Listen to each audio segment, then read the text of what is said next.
আসসালামু আলাইকুম রহমতুল্লাহ।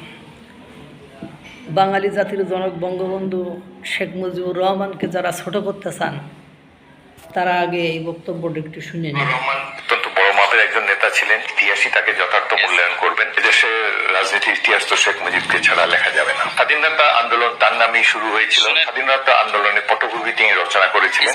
জিয়াউর রহমান তার পক্ষ থেকে স্বাধীনতার ঘোষণা দিয়ে জনপ্রিয়তার তুঙ্গে উঠেন। এটি হলো বাস্তবতা।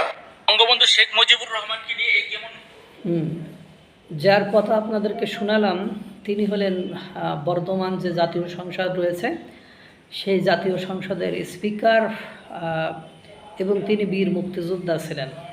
তার মুখ থেকে শুনলেন বঙ্গবন্ধুকে। বঙ্গবন্ধুকে ছাড়া বাংলাদেশের ইতিহাস লেখা সম্ভব নয়।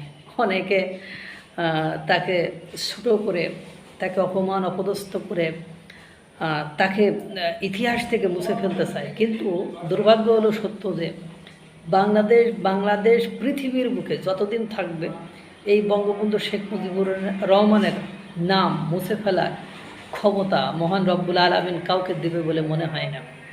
যতই স্বাধীনতা বিরোধীরা তাকে বেঈমান, বিশ্বাসঘাতক, তাকে স্বৈরাচারের আখ্যা দিতে চায় না কেন, উনিই বললেন। উনি তো বিএনপির বড় মাপের নেতা, বিএনপি থেকেই মনোনীত, বিএনপিরই বর্তমান সময়ের স্পিকার, অথচ তিনি বলতেছেন যে তিনিই মহান নেতা, তার নামেই মুক্তিযুদ্ধ হয়েছে। বলা হয়নি কিন্তু শহীদ রাষ্ট্রপতি জিয়াউর রহমানের নামে মুক্তিযুদ্ধ হয়েছে এবং তার নেতৃত্বেই আপনার শহীদ রাষ্ট্রপতি জিয়াউর রহমান স্বাধীনতার ঘোষণা পাঠ করেছিলেন বা পড়েছিলেন, সেটি কিন্তু উনি বলেছেন। সুতরাং বিষয়টা কিন্তু অত্যন্ত জটিল এবং কঠিন। আপনি বঙ্গবন্ধুকে যত ছোটো করতে চাইবেন, বঙ্গবন্ধু দেখবেন তত তার স্ফুলঙ্গ ছড়িয়ে ফেলছে, বঙ্গবন্ধু তত সমুজ্জ্বল, বঙ্গবন্ধু তত গৌরবান্বিত, বঙ্গবন্ধু তত উজ্জ্বল হয়ে যাচ্ছে।